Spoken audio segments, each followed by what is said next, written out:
Hello, everyone. Welcome back. This is session number 4 of the day, titled Developing and Fostering Diverse and Inclusive Leadership at Discover. Before we get started, I just want to remind everyone to put your questions for our speaker in the chat function underneath the chat tab. And any technical questions that you might have regarding any issues you encounter, just make sure that you put those underneath the help tab in the chat function. I like to keep them separated. Just so that we can kind of organize the questions. It makes it easier on me. But we'll get you back on track. Someone from the HR Exchange Network team will get you back on track as quickly as possible. So for this session, we're going to be doing more of a fireside chat, really. And I'm joined for that by Nasia Ackland. She is a Senior Manager of Diversity, Equity, and Inclusion at Discover. Welcome, Nasia. Thank you so much, David. I'm so excited to be here. Excellent. Well, I want to start by to introduce yourself to the audience, to talk to us a little bit about your journey working in DE&I and what you hope people will take away from this session.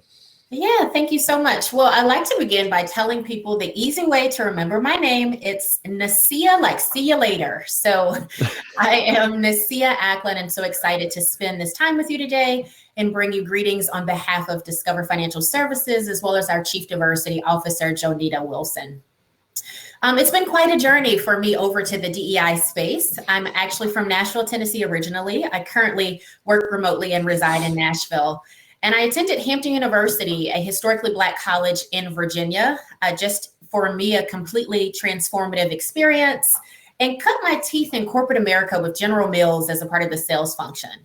So it's not traditional sales when we talk about that. Everyone wants Cheerios. It's really about, coming up with that strategic win-win scenario for you and your client, taking data insights and telling stories. And General Mills was just such a fun place to work. Great way for me to cut my teeth in corporate America. Decided to go to Cornell to get my MBA and career switched into human resources and was an HR business partner at ExxonMobil down in the field, working and supporting a lot of our senior vice presidents as well. And what I'd say, it was just a great opportunity to really understand the HR function. When you're in DEI, HR is such a key partner of yours in order to really drive impact. So to understand the inner workings, what was important to the business was great. Before hopping over into IND, and that's what it was called at ExxonMobil, when the company decided to create a role, I was the first to go into it to really think about how do we bring together our global coordinated strategy, make it a bit more cohesive. Who do we want to be in this space? So I love that time. I like to think about it as queen of the kingdom, to think about all the different pieces, get my hands dirty and learn a lot around the world of inclusion and diversity. And now I'm bringing all of that learning over to bear over at Discover. So I joined Discover Financial Services last year. I've been there for less than a year, and I just could not be more excited to be a part of this journey that we're on and share a lot of that with you today. So, I want to talk about, here's what we're learning, here's what we're testing and trying, and hopefully someone is able to take away a bit of that strategy, try it on for size at their company, and hear something a little differently than they have in the past. Awesome. Well, I'm looking forward to it. Our topic today is developing and fostering diverse and inclusive leadership. So I guess we should start by asking, where did Discover start with this? Yeah. And what are its goals? What are you hoping to achieve? Absolutely. So, similarly to many companies, Discover was already committed to DEI. There were dedicated points of contact working in this space. So shouts out to Sarah Helm and Janice for the work that they were doing. They were driving our AAP strategy. We had ERGs that had been stood up, and we were starting to expand the team prior to 2020. But as we all know, after the death and murder actually of George Floyd, Breonna Taylor, Ahmaud Arbery, things just accelerated and exploded from there. And so we really, through understanding the needs of the population, to go bigger and bolder. And I'm happy to talk a little bit, David, around what we did from a racial equity perspective for Black and Latinx, but it was time to go bigger in all ways and pull together our strategy. So the company announced our first Chief Diversity Officer, Jonita, as I mentioned, and we came together to say, who do we want to be in this space? What does this look like? So ultimately, we developed our 4 North Stars that we're looking to drive progress in over the course of from last year, about 4 or 5 years. So under diversity, we are striving to reach 50% representation for women in our leadership ranks and 40% for people of color by 2025. We've made great strides even in the first year of this effort being announced, but we have a little bit to go. So we're excited to reach those numbers and have broadly made some commitments to get to that space in the next few years. From an inclusion perspective, we have our company engagement or that company survey that we have. What we're really looking for there is to drive equal scores across all of our different demographics and groups. So we set a baseline, we understood where there's some areas of opportunity, and we want to really get after those root causes so that we can have parity when we look at our inclusion scores. Lots that we could say on the external front, but I'll go to equity first, which equity is a little bit of that new kid on the block. And so that means you have to spend some time figuring out what that means for you and investigating. So we have decided that we want to put together equity measurement systems for all of our talent cycles by 2022. We're trying to ultimately stamp out any sort of inequity or bias in our processes that may exist. And then last but not least, we're super excited on that external front. Hopefully we'll get to talk a little bit about our new facility that we announced in Chatham. But in addition to that, supplier diversity is important. It's a key part of your strategy. So we're looking to go bigger and bolder in that space as well. So that's who we want to be. We put together our belief statement, and that's what we're striving for over the next 4 years after having a great first year of success in our efforts. Amazing. All right. So you mentioned there the racial equity piece. There's a much greater focus on it these days. What are some of the things that you all have done to commit to the advancement of underrepresented minority groups? Yeah, David, this is a journey. This is a journey that is going to take a while. It took us a while to get to this point, and it's not going to be fixed overnight. And even with that colloquialism, fixed overnight, it's not going to be fixed in 1 year. And so it's really about being intentional in your efforts and thinking about all pieces of the employee life cycle, your company, what do you have the true ability to impact? So in 2020, the company stood up a task force that was exclusively dedicated to taking a look at Black and Latinx talent and thinking about what components did we need to target in order to drive difference for our Black and Latinx employees.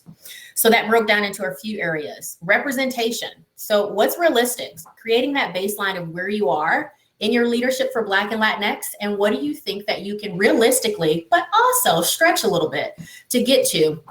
And in order to reach that number, many companies like to go out and, what we call buy diversity. You think you can bring it all in and attract new diverse talent, hire it.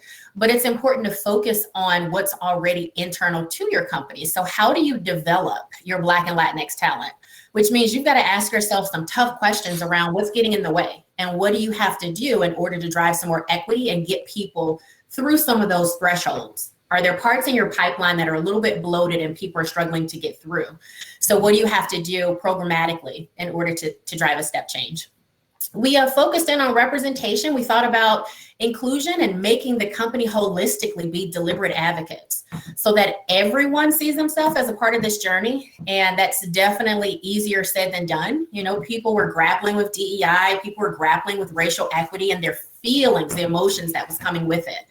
So how did you get people on the journey, and where do you meet them? How do you meet them where they are so they can learn quite a bit more for progress? And then also we looked at bias in our system, started that conversation, went to our executive committee to create a pledge. Who do we want to be in this space? What are you committing to from accountability? And then again, even that financial investment in the community was important to work internal as well as external. So we did a lot in the first year as far as setting ourselves up for success. Since that time, what we have done is looked at our programs and said, where should they live in the business or with our talent partners so that they are sustainable? We don't want this to go away when people are tired of talking about racial equity. The topic is shifted.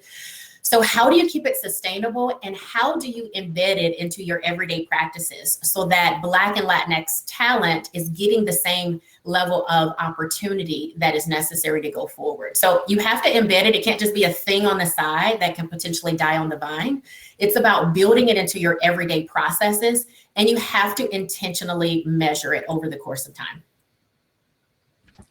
I think I saw recently that you all announced Paul Quinn College, to the Discover College Commitment Program. Yeah.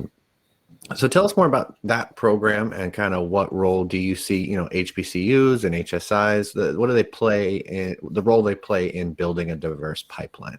Yeah, so we talked about developing the talent internally, but there is a role to be played in terms of filling that pipeline early. And so that's where HBCUs and HSIs can play a role.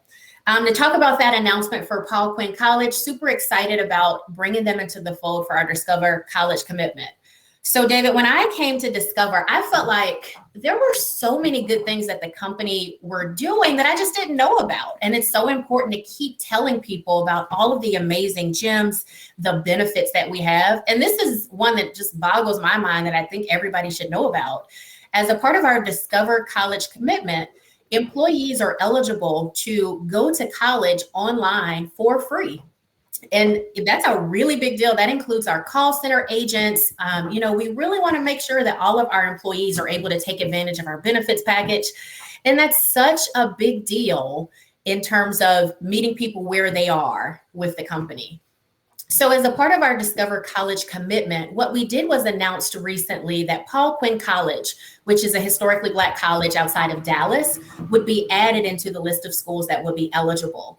And so it was a really big move for us. We were excited to even reach out to some of the HBCU alumni who sit at the company and talk about the importance of HBCUs and just make sure, again, representation through all of our programs and processes are so important.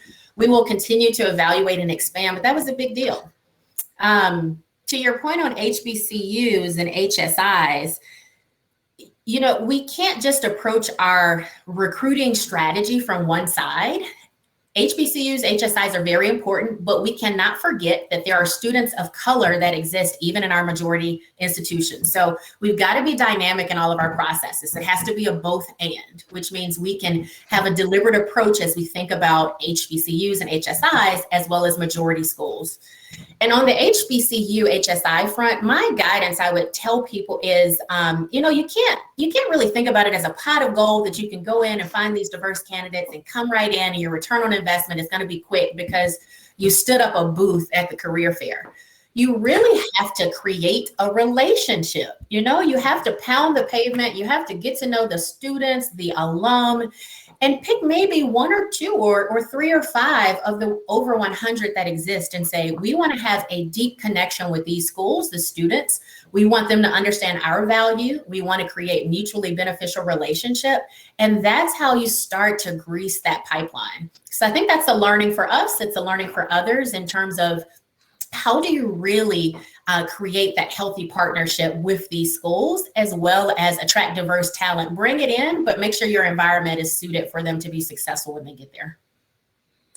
Yeah, it's interesting. We're in this time where we're talking so much about reskilling and upskilling the workforce. Mm-hmm. And education partners are obviously going to play such a big part of that. But it's interesting to hear, how you're tying DEI into that strategy for reskilling and upskilling and continuing to develop people. I like that. For sure. So, there's a lot to undertake in internally building kind of a DEI strategy, but there's a growing interest to make an impact externally. It's something that we talk about a lot is your place in the community. Mm-hmm. So what is Discover doing to kind of drive some impact there?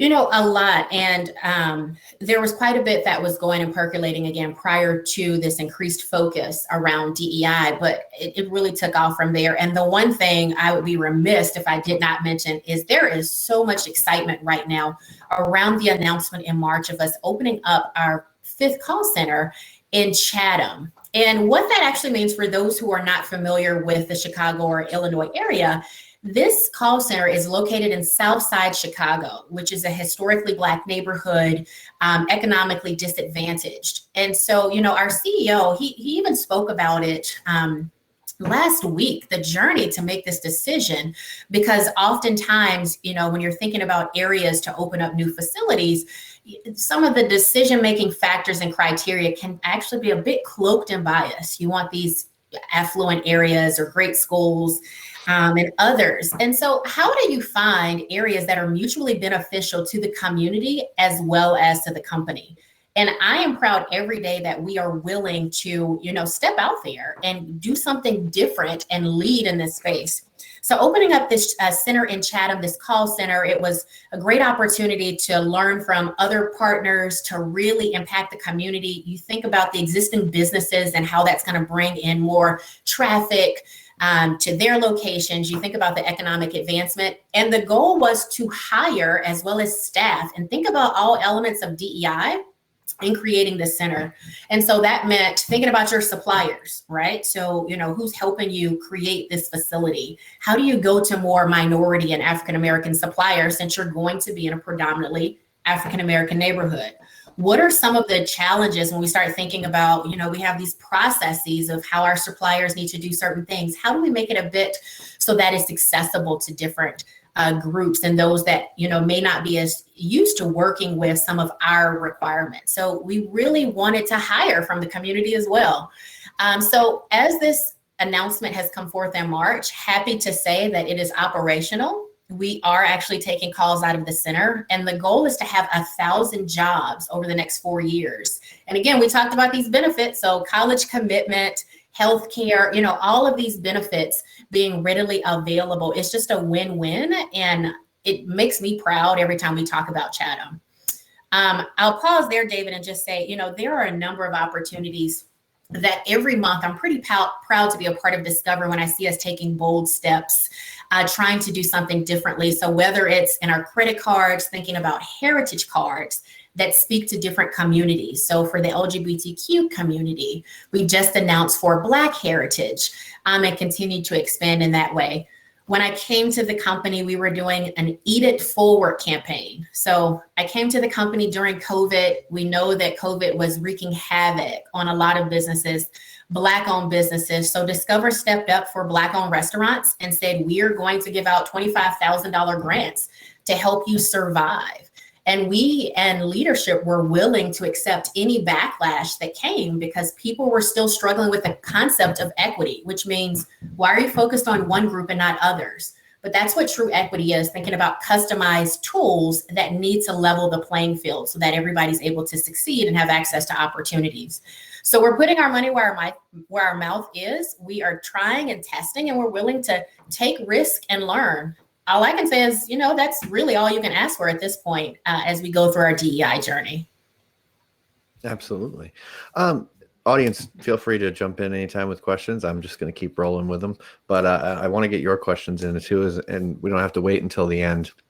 You can just ask throughout, and I'll start to plug them in. But, I would love to have been a fly on the wall, so to speak, in that conversation about Chatham. I think it's an interesting target, kind of, it was like, because south side of Chicago, there's this narrative around it that it's, exactly.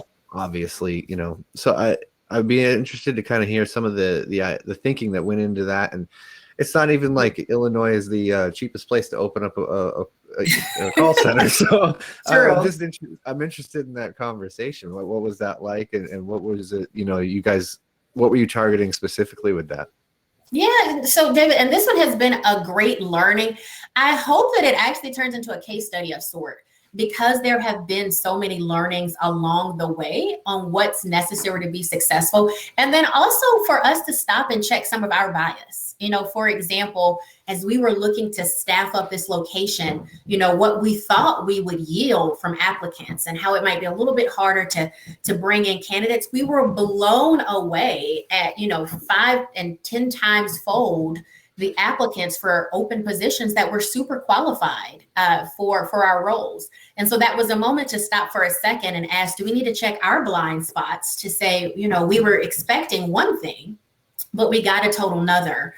When we talk about and have the conversation around Chatham, it's really trying to keep top of mind that we're not going in to try to save a community. It is mutually beneficial, and there is high quality talent that exists that just needs exposure and or opportunity. So how do you find win-win solutions and make sure that you have to find that balance of, we're not doing them a favor, we're also not exploiting as well. You create a partnership and have respect for what already exists there.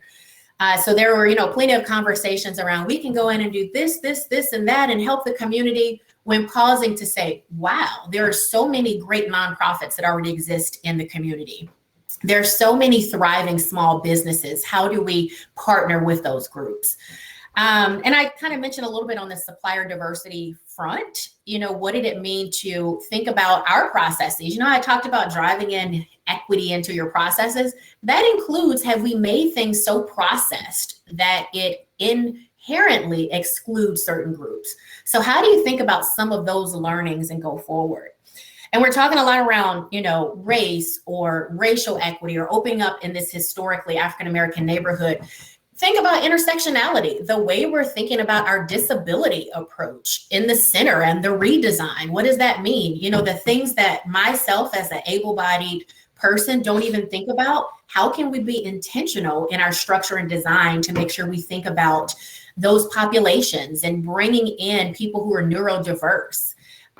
So it's been a journey for us and a lot of learning. And the goal is to take this learning as well as to inspire other business partners, business entities to consider the same approach of going into more urban areas or areas they hadn't previously historically thought about going into, but as well as how do we create a playbook for ourselves so that we're able to replicate any of our key learnings over the course of time. We can learn from all of our processes, our existing call centers. Are there learnings you can pick up from our Chatham site? So it's exciting. And I just say too, I'm, as I mentioned, outside of Chicago myself, but to tap in, to watch it, our CEO speaks often about this project. It's exciting to kind of buy in. So if you can plug into our channels, follow Discover on LinkedIn and hear more, it's just exciting to see us willing to, again, do not just say what we're going to do, but actually do it and put our money and our business strategy behind it too. Yeah, I love that. I love that. It seems to be a theme emerging today that when you open yourself up and give things a chance, that you'll be surprised what you can get back and what you'll find. So, yeah, for sure. So DEI is obviously it's great to see a lot of enthusiasm behind it, but it faces a lot of tough things ahead. And I'm curious, as a leader in this space, what's some things that keep you up at night when you think about the DEI journey to come? So what keeps me up at night? Quite a bit in this space. The first thing that comes to mind, to be perfectly honest with you, David, and those listening, is thinking about how to continuously engage straight white men in this, conversation and to help them not just be listening and shaking their head and saying, but actually to become advocates. And I don't think that's unique to Discover. I think, we're experiencing that right now, even in the country with some of the conversations going on.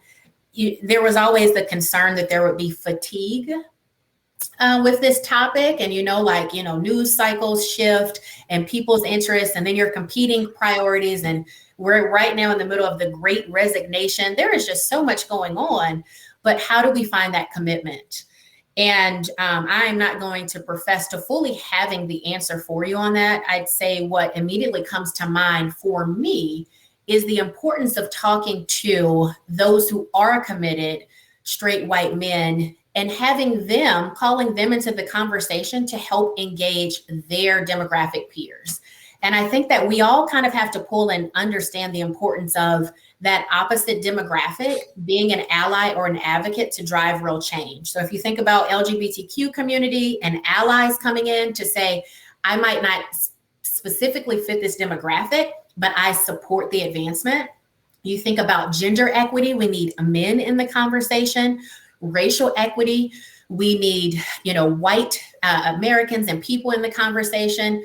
So how do you do that? And, a story that comes to mind for me back in the throes of, before coming to Discover, back in the throes of 2020, someone came up to me, a white woman actually, and she said, Nasia, I've learned so much from you. And last night I was having a conversation. My husband and I were having a conversation with my boys. And I realized that we had spent so much time teaching them to be nice and to not treat people differently, but we haven't, taught them around race and difference and what does it mean to interact with people. And I'll tell you, I was having a rough week. June last year was a rough time in this space and being Black and working in this space. And so I thanked her for the comment. That would definitely filled me up when I was emotionally depleted. But my response back after being gracious to her was, now who are you going to go teach? And we had that conversation because, as you have your learnings and there's storytelling, you go tell that story in your circle that I'm not a part of, and your group and your network and your public social media platforms around, look at this great revelation I had and what difference it makes. And then you bring somebody else, and then they bring somebody else. So I don't think there is an answer to, and everybody will not always be jumping up and down for DEI. But I do think that everybody has to do their part to be allies and has to get comfortable with being uncomfortable. So we're just thinking kumbaya on this, and I never want to feel uncomfortable at work or in my life around these topics. We're not going to get the progress that we want. So that's probably, David, one of the first things that come to mind when I think about what's keeping me up at night when I'm kind of looking around where we are. We can't always just, gravitate to what feels good. It's time to roll up our sleeves, lean into courage of conviction and commit to what we're saying we're going to do and be accountable to make change. Yeah, absolutely. And as a straight white male who's sitting here nodding along and saying, I'll just say that, yeah, I think you're absolutely right. And you just took the words out of my mouth when you said being comfortable, being uncomfortable. Mm-hmm. It's something that I think we all need to just, it's not, you got to stop being defensive. And it's something that they're not talking necessarily about you when people express these things. And it's something that we have to face up to and have a conversation about, and no matter how unpleasant or uncomfortable it might be. And just stop taking everything as an accusation. I think there's a sense that there's a real insecurity around it, and that it's not your conversation to have, but it actually kind of is. So totally.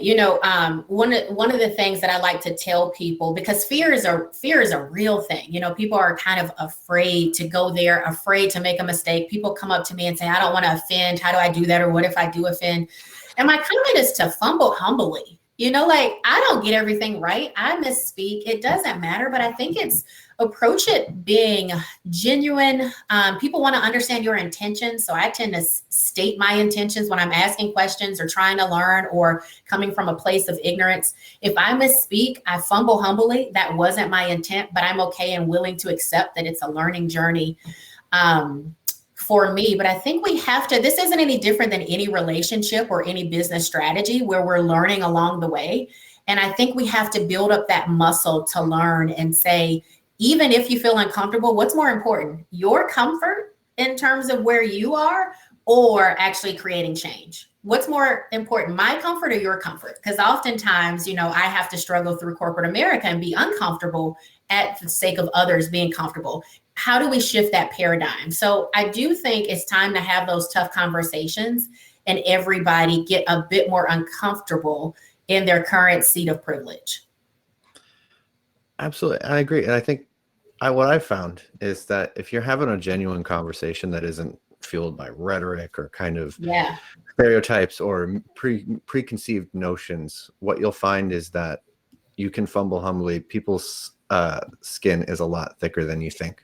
They won't be as easily as offended as you imagine. If you do it with the right intentions and from the right place, people will generally recognize that and work with you. So I just think, you're absolutely right there.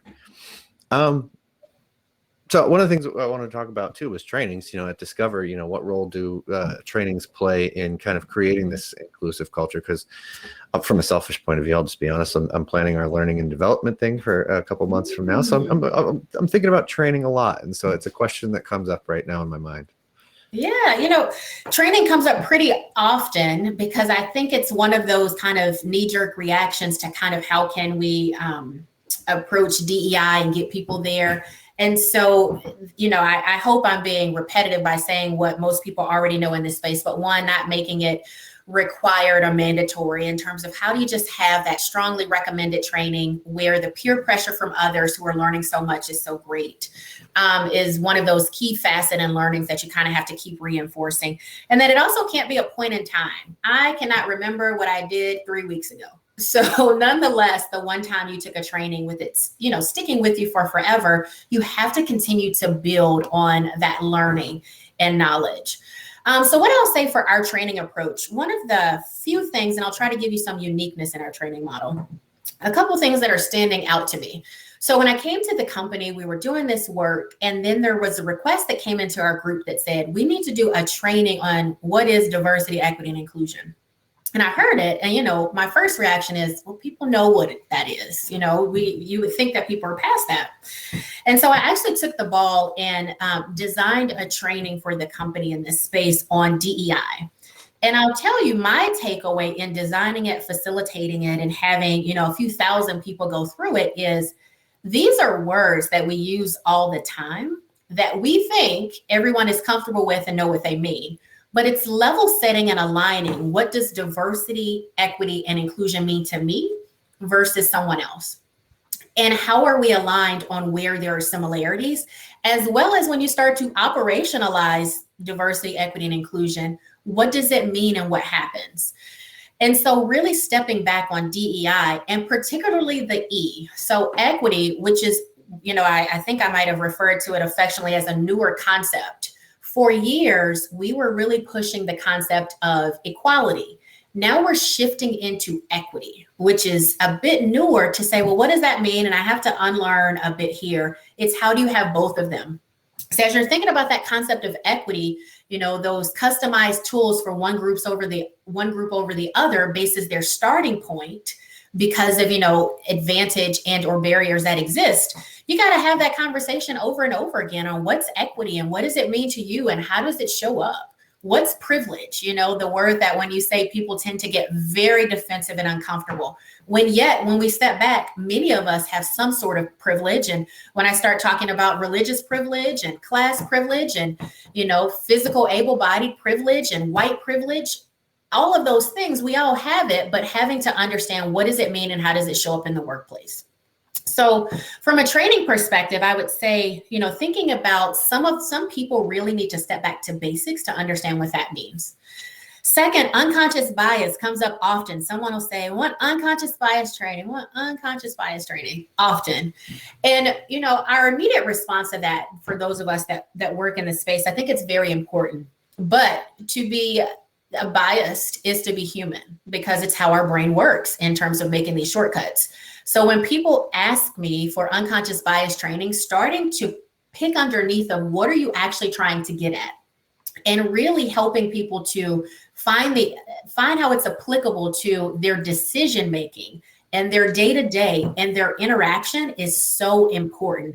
So it's stepping from, okay, we're all biased and getting everybody on that, comfortable with that piece, to how is it showing up and impeding diversity, equity, inclusion in the workplace.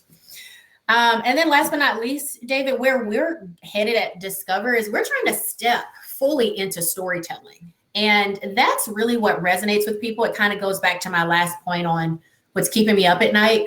We have so many commonalities and there's so much opportunity for us to learn to have perspective taking on our differences, but that comes through connection and often that's through storytelling. And so how do you go from your traditional training where people feel talked at and really make it about connection so that we're able to see, David, you and I have so much in common, but also a respect for our differences. So lots of good training out there exist. I think kind of, finding where you are in the journey, what works for you, and then more importantly, how are you going to keep this evergreen so that it wasn't just a point in time? Yeah, absolutely. Yeah, and you talked about some interesting stuff there with privilege and how you're communicating that. Something that I have come across from when in discussions with people, they feel almost like accused, and I'm like, it's just you have to recognize how your life experience shapes who you are and how you see the world and how it can impact your relationships with other people. That's really all it is. It's not even like an accusation of any kind. It's more so just the reality of life. Yeah. As you said, we all have it in so many ways and we all have biases. So I thought that was really, really good. Absolutely. I love, it goes back to David, the comment of we have to be comfortable being uncomfortable. Those are the types of conversations that we must engage in. They're the stuff that's set on the side for a while that we were afraid to go underneath. Really having that self-awareness and then willingness to engage with others to learn more and educate ourselves on it. goes a long way to further their journey. So when people are saying, what can I do? What's my role? There's so much that people can do, self-reflective learning journeys to get themselves comfortable with these really difficult topics. So, yeah. Oh, you mentioned the bias training. And one of the things that I hear a lot about when we talk about bias is we talk a lot about data and technology and how it can mitigate bias. And I'm curious, how are you using data in your DEI strategy? Data should be the foundation of your DEI strategy of sorts, because you should really be using the data to understand where you have areas of opportunity and tracking where you're making progress. I think that old saying, what you measure gets managed, totally true. And so you should have KPIs, leading and lagging indicators, so that you're able to see what can I have the opportunity to impact on the front end from these leading indicators. And then on the lagging side, how am I doing? So it's really looking at a lot of your talent processes that go around this employee life cycle, and utilizing data to inform your approach and strategy. And when people say, where do I begin? That's always where it should be rooted. One of the reasons I think that's helpful is oftentimes, again, we might be focusing in equity on one group or the other. And people come back and say, well, why are you focused in on that group?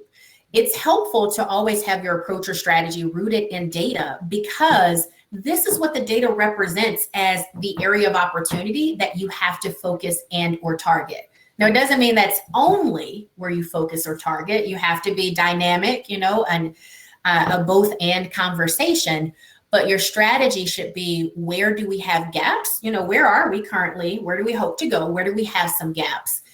And another piece I would add, the importance of data, it kind of goes back to that last point. How are you frequently keeping your data in front of your leadership to actually drive change and accountability?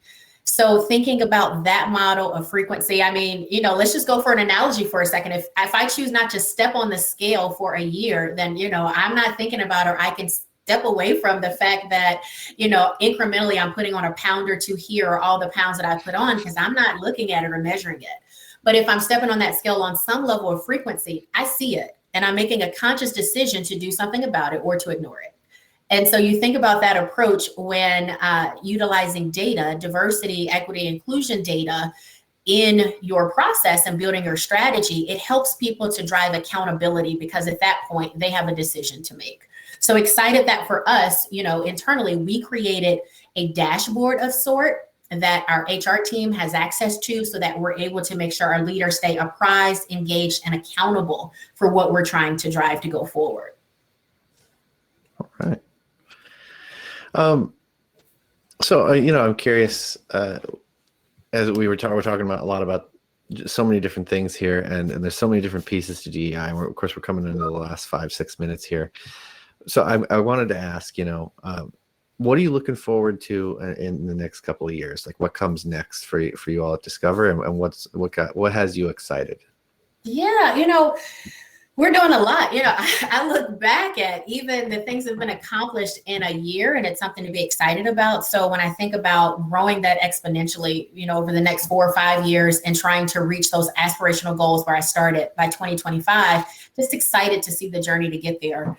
A couple of places that we want to lean in is around that last piece in data transparency. And so, to those listening, what I'd say is, the ask is coming, the writing's on the wall that investors, the external community, recruits, I'm hearing particularly even your diverse college students are asking about your representation.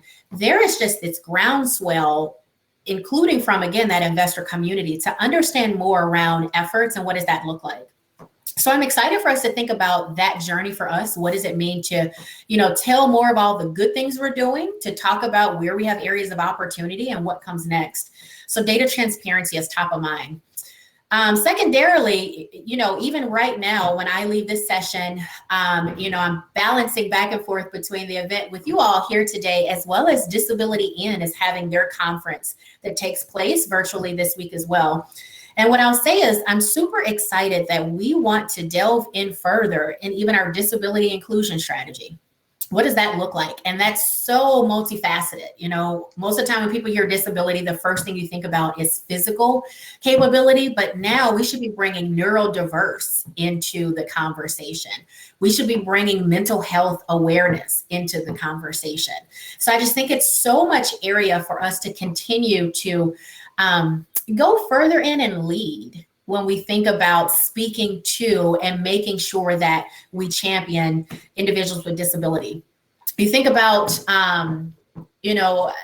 even some of those areas that we don't measure, across corporate America as easily. So how do you start to think about different styles? How does that come into play? As we're thinking about introverts and extroverts working together, the different groups, team dynamics. And then even the LGBTQ community, I think there's so much opportunity there as well. I was pleased to see in the LinkedIn community as, someone who, was very proud of the support that they received in-house in terms of going through their gender transition, what that looked like. And as I was perusing through his comments, the number of people interested from other companies to learn more or personally interested around the journey or supporting, I think we just have so much green space in front of us that I'm excited to keep doubling down and not get to a place where we're complacent and say we've arrived, but what comes next? Let's roll up our sleeves, have those tough conversations and do the work. Yeah. Yeah, it's interesting. You mentioned the term neurodiversity there, and maybe when you think about that, it's easy to think about someone from another culture or somebody who's had an experience, or maybe someone who's autistic or something like that. But can you kind of map out for me, because it's kind of a complex term almost. So, when you say that, what do you mean in kind of its totality almost? Yeah, great question. And, neurodiverse, as you said, it's starting to become a big topic, and hopefully we're starting to hear it a little bit more. So I do want to point you to, as we talked about the partnership with Disability In, to learn more and be a big partner in the learning journey on what that means. But loosely stated for your audience, I think, David, you're talking about that right. As we think about those cognitive diversity, how we're processing information differently. So you think about, often we talk about autism for one. What exactly does that mean? There's just multiple different ways to think about it and how it's playing out and working together in the space. As you think about mental health and some of, for example, even people who might struggle with anxiety, how does that come to bear? It's just so many areas that I think you can go from the neurodiverse space, but we have to think about how does it show up in our behavior. So when you think about neurodiversity and being a bit invisible, as well as it's not something that we talk about or people are as willing to openly share if they are or have neurodiversity, how does that come out and be represented in behaviors? And what does that mean when it's experienced by others? So it's also about, when I talked about the inclusion strategy, it's how do you recruit more individuals with disabilities, because we're welcoming and supportive in this area. And I know we're close on time, David. One of the things I'll leave you with in this bit of the conversation is, for all of these diverse groups, I've heard this from LGBTQ community as an ally. I think about this from individuals with disabilities, what we're seeing and learning in this space. I think about it from racial equity, women, etc. Everybody's stepping back to look for signals that it is safe. And what the signals look like are different for different groups, different for different people, but we're looking for and saying, okay, is it safe for me to bring my authentic self? Is it safe for me to be different? Is it safe for people like me to exist and thrive? And that has been, something that I think we don't pay enough attention to. So for us in the disability inclusion space, as well as those other ones that I called out, it's creating and showing and being intentional that we're paying attention to what's important in order for you to thrive, be successful, and feel like you belong here. And how do you build that in so it's embedded in every part of your business? Awesome.